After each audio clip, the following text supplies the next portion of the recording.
नमस्कार। मंगलम भगवान विष्णु मंगलम गरुणध्वज मंगलम पुंडरीकाक्ष मंगलायतनो हरि। प्रिय बंधुओं, मैं पंडित सुशील कुमार बिंदु जी आपको एक कथानक सुनाने जा रहा हूँ। अगर ये कथानक आपको अच्छा लगे तो सब्सक्राइब करें और बेल आइकन को दबाएं, लाइक और कमेंट करें। धन्यवाद। स्वामी विवेकानंद ने कहा था कि विश्वास अंधा होता है। हम आपको जो है एक कथानक विश्वास पर ही सुनाने जा रहे हैं। दो दोस्त थे। दोनों दोस्तों की आपस में बहुत गहरी मित्रता थी। दोनों दोस्त एक समय व्यापार करने के लिए बॉम्बे गए। वहाँ उन्होंने अपना व्यापार किया और व्यापार में बहुत सी अपार धन संपदा उनको प्राप्त हुई। जब बहुत दिन हो गए तो दोनों ने सोचा कि अब अपने अपने गंतव्य स्थान को जाना चाहिए, अपने घर को जाना चाहिए। वे दोनों जो है चल दिए। रास्ते में एक जगह उन्होंने विश्राम किया रात्रि में। अब क्या होता है कि रात्रि में जब विश्राम किया, दोनों सो गए, तो एक दोस्त के अंदर एक भावना पैदा हो गई, अगर हम जो है अपने साथी को मार डालें तो सारी संपत्ति हमारी हो जाएगी।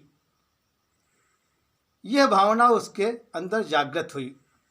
एक साथी उसका जो सो रहा था, दूसरा साथी उसके छाती पर जो है बैठ गया उसको मारने के लिए। जब छाती पर बैठ गया तो वो सोता था, जाग गया। और जब उसने देखा कि ये साथी मुझको जो है अब मार ही डालेगा, तब उसने कहा कि हे मेरे प्रिय बंधु, हम आपसे एक विनय करते हैं। हम आपको एक पत्र लिख रहे हैं जो हमारी माता जी को दे देना। साथी ने कहा ठीक है।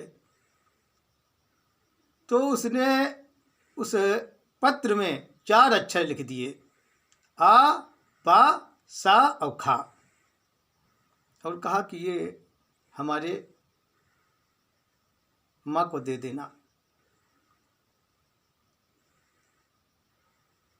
अब वो जो है अपने घर को आता है और अपने मित्र के घर जाता है और उसकी माँ से कहता है कि यह देखो, तुम्हारे बेटे ने पत्र भेजा है और हमारा व्यापार अच्छा चलता था, इसीलिए एक साथ नहीं आ सके। माता ने वो पत्र रख लिया। अब वो जिसके पास जाती थी बुढ़िया, उसकी माँ, उसमें कुछ लिखा तो था नहीं। तो सभी लोग कह देते थे कि हे बुढ़िया माँ, इसमें लिखा तो कुछ है नहीं। इस तरीके से 1 वर्ष जब गुजर गया, तब बुढ़िया का सब्र जो है टूट गया। अब वो एक न्यायप्रिय राजा के पास जाकर वो पत्र जो है राजा के समक्ष रखा और कहा कि राजन, यह मेरा पत्र है हमारे बेटे का, इसको कोई पढ़ नहीं पाता है। राजा ने इनाम रखा कि जो इस पत्र को पढ़ेगा उसको 1000 स्वर्ण मुद्राएं दी जाएंगी। अब उस लालच में हजारों व्यक्ति उस पत्र को पढ़ने के लिए आने लगे, लेकिन कोई भी पत्र जो है नहीं पढ़ पाया। राजा जो है धनराशि को बढ़ाते ही रहे। 5 वर्ष व्यतीत हो गए, कोई भी पत्र जो है पढ़ने वाला नहीं मिला। आखिर में राजा ने घोषणा कर दी कि जो भी इस पत्र को पढ़ेगा उसको हम आधी राज्य और पाठ दे देंगे, और अगर नहीं पढ़ पाएगा तो उसको फांसी दे दी जाएगी। अब बहुत से आए और किसी ने पत्र नहीं पढ़ पाया। अब क्या होता है, एक जो है निर्धन ब्राह्मण था, बहुत जो है निर्धनता से व्याकुल था, भोजन के लिए उसके लाले पड़े थे। तो एक दिन उसकी पत्नी ने कहा कि हे मेरे पतिदेव, फला फला राजा के यहाँ एक पत्र है, आप उस पत्र को जाएं और पढ़ें, आपको राजपाट मिलेगा। उसके पति ने कहा कि हम तो कुछ जानते नहीं हैं। बड़े बड़े वहाँ गए और पत्र को नहीं बाँच पाया, नहीं पढ़ पाया, आखिरी में फांसी दे दी जाती है। तो पत्नी ने उसकी कहा कि इस निर्धनता से तो यही अच्छा है कि आप जो है जाकर अगर बाँच देंगे तो निर्धनता दूर हो जाएगी, और नहीं बाँच पाएंगे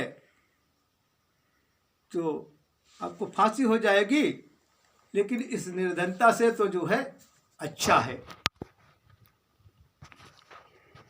पत्नी की बात मान करके वो चलता है।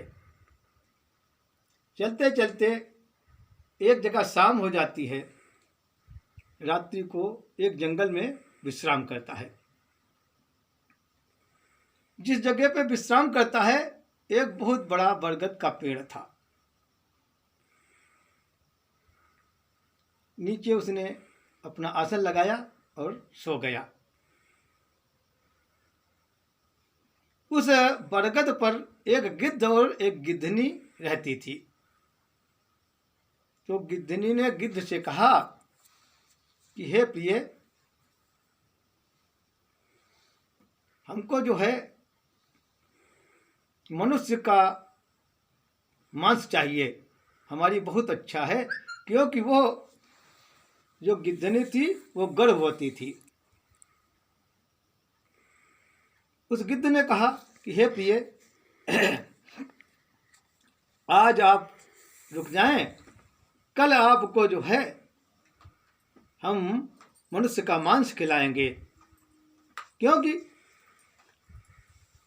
कल एक व्यक्ति जाएगा राजा के यहाँ और वहाँ एक चिट्ठी बाँचने, और वो बाँच नहीं पाएगा और उसकी मृत्यु फांसी दे दी जाएगी। हम उसी का मांस आपको लाकर खिलाएंगे। अब गिद्धनी क्या कहती है गिद्ध से, इसमें उस पत्र में क्या खूबी है जो कोई जाता है बाँच नहीं पाता है। गिद्ध ने कहा। अब ब्राह्मण जो था, जब दोनों की वार्ता होने लगी तो ब्राह्मण जो है उठ के बैठ गया और बड़ी ही ध्यान से जो है गिद्ध और गिद्धनी की वार्तालाप सुनने लगा। गिद्ध ने कहा कि प्रिय, उस चिट्ठी में कुछ नहीं है, उसमें 4 ही अक्षर हैं, आ और बा और सा और खा। इन 4 ही अक्षरों में सारा रहस्य छिपा हुआ है। तो गिद्धनी ने कहा कि आप अगर जानते हैं तो यह बताएं, हमारी सुनने की बहुत इच्छा है। तो गिद्ध ने कहा, जब उसका साथी जो है अपने साथी की छाती पर तलवार लेकर बैठ गया, तब साथी ने जो पत्र में लिखा था आ बा सा खा, ये 4 अक्षर लिखकर और कह दिया था कि ये मेरी माता जी को दे देना। तो आ से होता है अनेन तो पुत्रेण सुसुप्तस्य वनांतरे, और बा से होता है वनांतरे। अनेन तो पुत्रेण सुसुप्तस्य, बा से वनांतरे। सा से होता है शिखामादाय हस्तेने, और खड्गेण चा विनश्यति। आपके पुत्र को सोते हुए वनांतरे माने वन में शिखा को पकड़ के खड्ग माने तलवार से सर काट दिया, विनश्यति नष्ट कर दिया। ये उसमें लिखा हुआ है। ये आ बा शाखा, ये जो है भावार्थ है। अब जो ब्राह्मण देवता थे ये वार्तालाप सुन रहे थे, उनको उसका उत्तर मिल गया। दूसरे दिन वो राजा के यहाँ गए और वहाँ पर एक नगाड़ा रखा हुआ था। जो प्रश्न का उत्तर देने आता था वो उस पर चोट करके बजाता था। पंडित जी ने नगाड़ा बजाया,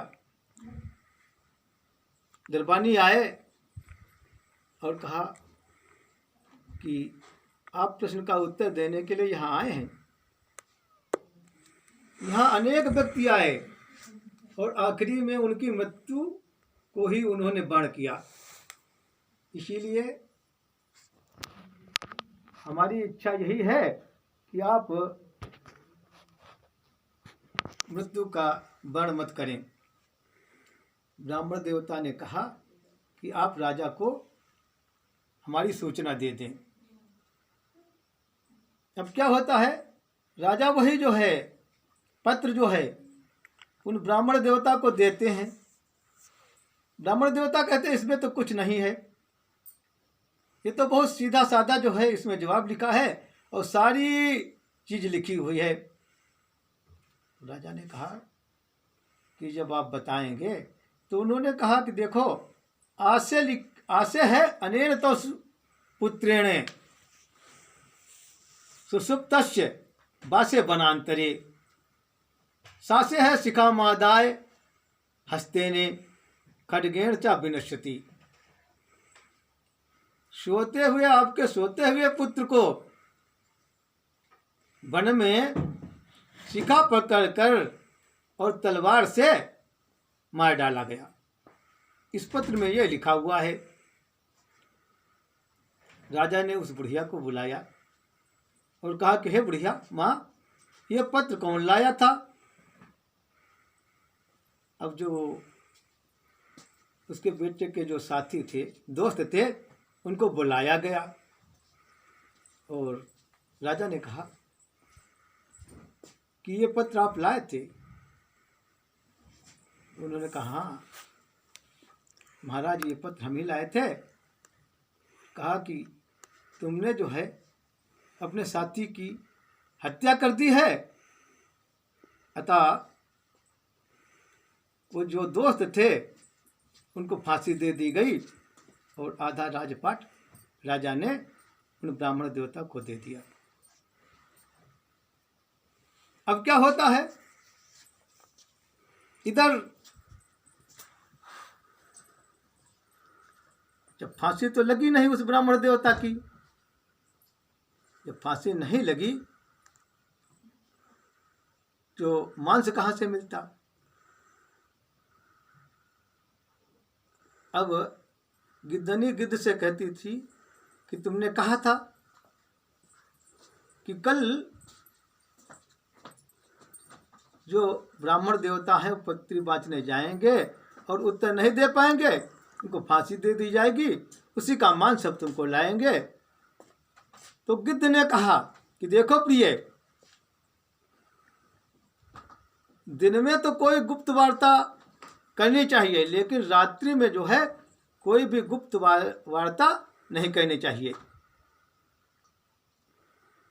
दिन में तो व्यक्ति देख लेता है कि इधर उधर है या कोई नहीं है, रात्रि में तो कुछ आप जान ही नहीं सकते हैं। हम जब आपको बता रहे थे और किसी ने ये सारी बातें सुन ली, इसलिए रात्रि को कोई भी गुप्त वार्ता नहीं करनी चाहिए। इस कथा से ये सारांश निकलता है कि सत्य जो है पराजित तो हो जाता है, लेकिन कभी मरता नहीं है।